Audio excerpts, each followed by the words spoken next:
आपको स्पष्ट बता दूं कि ये बहुत दुखद काम आज हुआ हमारे जिला बिजनौर में। इस प्रकार की राजनीति न कभी हुई है और ना मैंने कभी देखी है। एक लंबे समय से मैं यहाँ आ रहा हूँ क्योंकि मैं यहीं की पैदाइश हूँ, यहीं का रहने वाला हूँ। 34 साल की मेरी एज है, छोटी सी। और मैंने जब भी मैं यहाँ आया, मैं भी, मेरा नाम भी विवेक है, मैं भी हिंदू और मेरी आस्था है, मैं कई बार यहाँ आया हूँ। एक रास्ता यहाँ, छोटा सा रास्ता जो यहाँ ज़ियारत आने के लिए यहाँ की पीर के लोगों ने छोड़ रखा था। ऐसे ही एक रास्ता पीछे कई सारे गाँव है, वहाँ से लोग आते हैं, उसके लिए वहाँ छोड़ रखा है। एक ही पास पर रास्ता वो छोड़ रखा है। अभी हाल ही फिलहाल में कुछ लोग यहाँ कॉलोनी में बसे और उन लोगों ने देखा कि हमारी जो जमीन है उसके रेट ऐसे बढ़ सकते हैं कि अगर यहाँ रास्ता बड़ा हो जाएगा।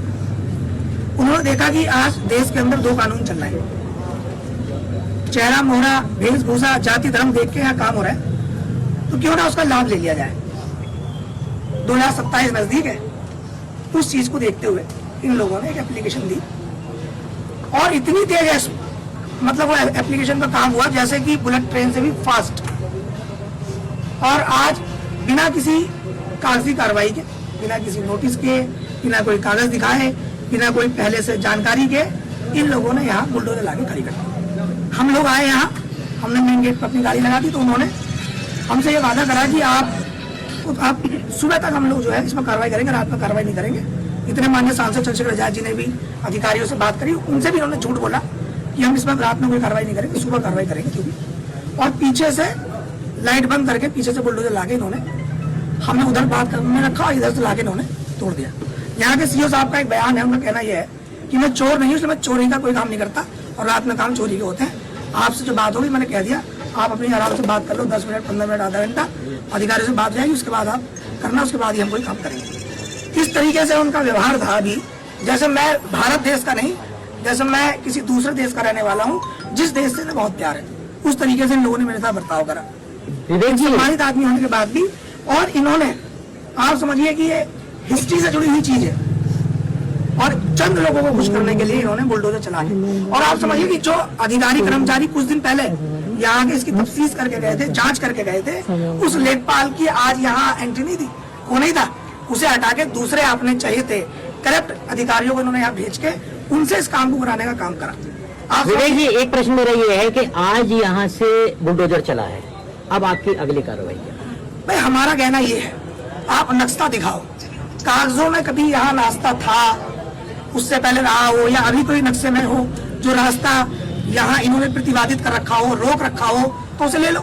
नक्शे में रास्ता जस्ट इधर पीछे की साइड में आ रहा है, उस रास्ते में इन्हीं लोगों के मकान बने हुए हैं, खाली कराओ उन्हें। दामपुर की एक बड़ी समस्या आपने देखा होगा, पिछली बार पानी भर गया था, पूरी ईकड़ा नहर पे मकान बने हुए हैं, वो किन लोगों के पता कर लो, किसी अब्दुल के तो नहीं है, खाली करा दो। पानी की व्यवस्था नहीं है क्या, उसे खाली करा दो, उस पर कोई काम नहीं, कोई वो नहीं, केवल चंद लोगों को खुश करने के लिए इन्होंने देखा कि बेचारे सबसे सीधे आदमी यहाँ के इस ज़ियारत की देखभाल करने वाले हैं, ये यहाँ है, इन्हें कागज लाने तक का मौका इन्होंने नहीं दिया। जो 221 नंबर है जिसमें इनकी रखवारा, और भी 2 नंबर है जिसके कागज कम से कम 1 हफ्ता तो दो, क्योंकि ये पुरानी चीज है, हफ्ता महीना तो आपको देना चाहिए, लिखित में आपको पत्राचार करना चाहिए, देते तो पता चलता कि रास्ता उस तरफ निकलता है, मकान टूटते। तो पहले नोटिस मिला ना? कोई नोटिस नहीं। इस कार्रवाई को क्या कहेंगे, लब्बू डुबाऊ क्या है? तानाशाही है, गुंडागर्दी है, सरकार के आगे नतमस्तक है अधिकारी। और मेरा व्यक्तिगत ये मेरा मानना है कि वर्तमान समय में यहाँ कोई अधिकारी नहीं है, सब कुछ वर्दी के रूप में, कुछ कुर्सी पे जो बैठे हुए सब के सब जो है आज की तारीख में सरकार के कार्यकर्ता बनकर काम कर रहे हैं। इनके अंदर इंसानियत है, ना कानून को मान रहे। सुप्रीम कोर्ट, हाई कोर्ट का आदेश है कि बुलडोजर कार्रवाई पे जो है रोक लगनी चाहिए, ये गैर संवैधानिक है। तो कितना आप मानते हो कि ये सरकार संविधान को मानने वाली है, कानून को मानने वाली, ये आपके सामने। ठीक है सर, थैंक यू जी। मेन स्टेप क्या होगा आपका? हम लोग बैठे हैं, अब सुबह अधिकारी आएंगे, माने सांसद जी आएंगे, बात करेंगे। और अब जो रास्ता हमने मन से छोड़ा, कोई रास्ता है ही नहीं।